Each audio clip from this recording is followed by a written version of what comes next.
I was gonna cover the Tom Dwan debt situation, whether this came out or not. I had no idea this was a thing until just now. I have $30 million in poker debt. This is breaking news. So the Tom Dwan debt situation was sad in of itself because Tom Dwan is one of those people, he's been around for 15 years since he made his big splash on high stakes poker. And he was so many people's inspiration, including mine. I remember playing $2 buy-ins and watching Tom Dwan and just being like, oh my God, he plays so cool. And then trying to emulate that on my $2 buy-ins and just losing everything all the time.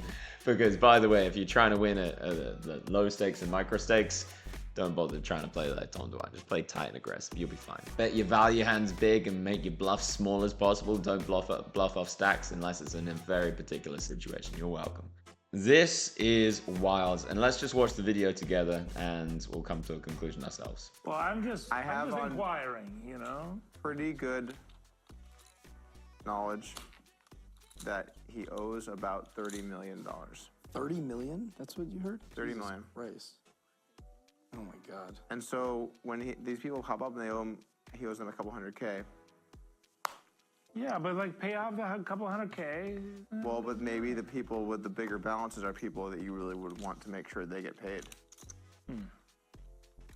Interesting. You're saying prioritize the small guys. Well, the big guys came first.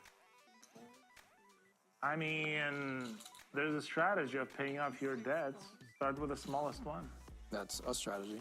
That's actually literally a strategy. Yeah, but what if the bigger ones are more important What if they're more dangerous? or dangerous?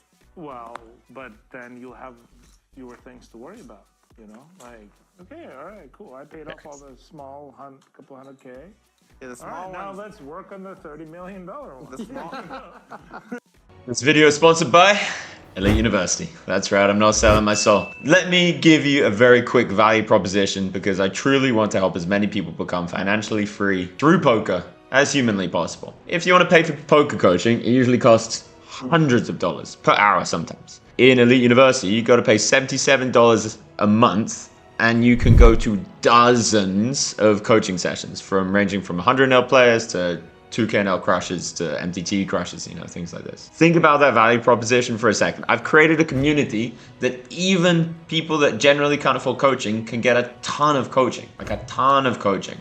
And then there's the hundreds of hours of my content that's also available to you.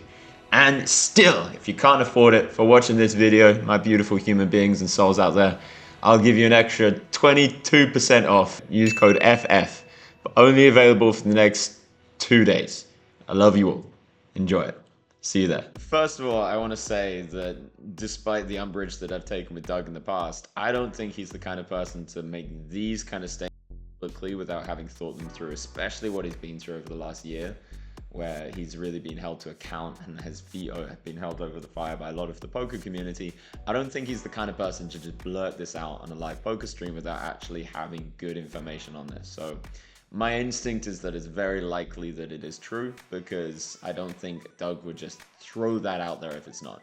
Secondly, what the heck is Tara saying? I don't know what that guy's on right now, and we've seen these clips come out of Tom Dwan playing these ludicrously high stakes games with Chinese billionaires and things like this, and they're playing for insane amounts of money.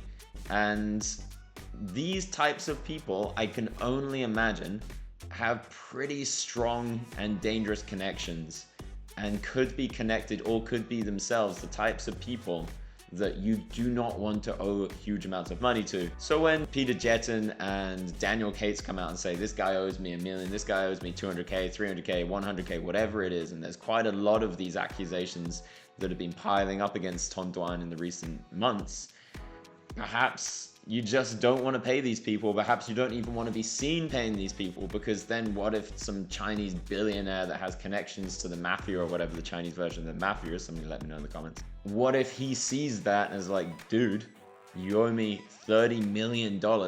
What is this? I'm going to take a finger. You know, you just don't know what's going on. And I want to cover this with a little bit of compassion, because there is a dark side of poker. And this is why whenever somebody asks me, hey, should I start playing poker? I usually just say no.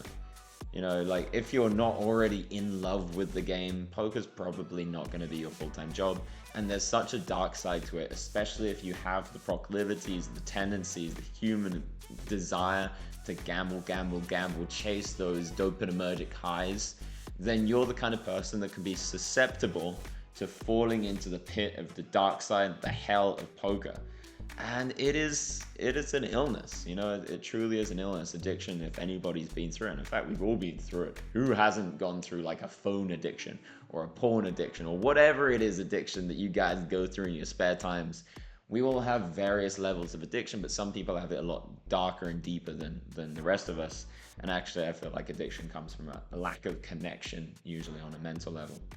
And so I do want to say that even though it's extraordinarily frustrating for someone like Daniel Cates, you know, Jungle Man, who was owed money for many, many years, or Peter Jetson, who it sounds like he was also owed money for many, many years, I think as a community, we can hold him accountable and say, you have to pay your debts, and we're going to speak publicly about it until you do.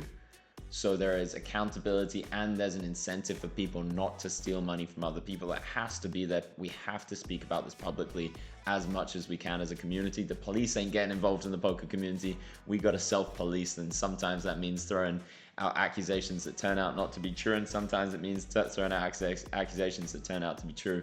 And that's just the nature of the game of self-policing. But in this circumstance, when it's so black and white that he owes so many people, I think it's just really important to speak about it publicly and just have a lot of compassion in your heart. You know, that a lot of people think that compassion and love means you're not strong with your boundaries. You can have that duality. Be kind, be loving, but also at the same time, be strong and hold people accountable. Have that in poker, have that in business, have that in life. And that's a beautiful duality to have. So all I can say is best of luck to Tom Dwan. If he's in that kind of situation, God bless him. And I hope you enjoy the more balanced approach to it. It's very easy to get sucked into the, oh, he's done this, let's hound him, let's witch hunt him. But I want to bring a more compassionate and balanced viewpoint to these things instead of just hating on a guy and trying to tear him down from the ground. All right, all the love, beautiful people. See you next time. Peace.